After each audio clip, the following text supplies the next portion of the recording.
Everyone, welcome back to the Spiritual Social. This video is dedicated to the Death card, one of the most frightening cards in the Major Arcana deck. It actually represents rebirth and new chances, possibilities after a long struggle.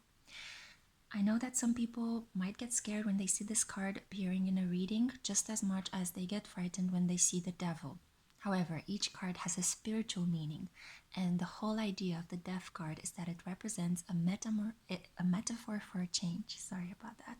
So, the Death card. Black, completely hopeless and without escape. It represents the fact that you might not be ready to let go of a situation, but change is inevitable. It is inevitable that you will actually have to take a step in a direction where you don't see clearly what the outcome will be yet. In some situations, the Death card represents a necessary rite of passage. It has kind of the same energy as the Six of Swords from the Minor Arcana series. The Grim Reaper is a metaphor for everything that is toxic and no longer serving you in your life, that has to be chopped away. It has to be eliminated in order to make room for new seeds to be planted, for new opportunities to come in. Much like the seasons and the transition from autumn to winter and then from spring to summer, the Death card is about cycles. So in order for something new to be brought forth, something old must die. We must let go of something so that we make room in our life for a completely different adventure, for a completely different relationship.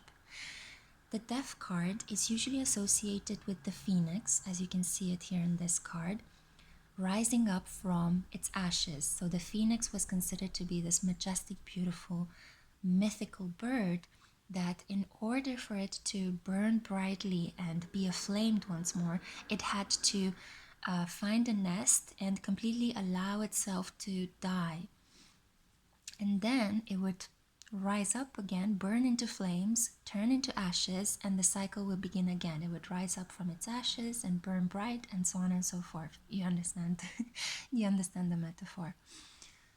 So death is usually associated with the sign of Scorpio, but I love this interpretation in the Chinese tarot deck, which is slightly more nuanced than the Western cards, because here it actually shows how death sends the soul to hell, but in hell you are actually just being placed through a number of trials up until the moment when you have to reincarnate again.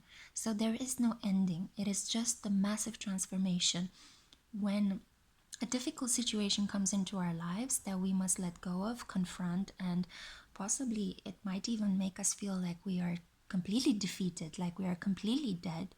That might be a situation that could help us, propel us in a completely new direction that we weren't brave enough to face up until that tower moment almost. So the death is what happens after the tower moment. You can watch the video for the tower in order to complete it with this card.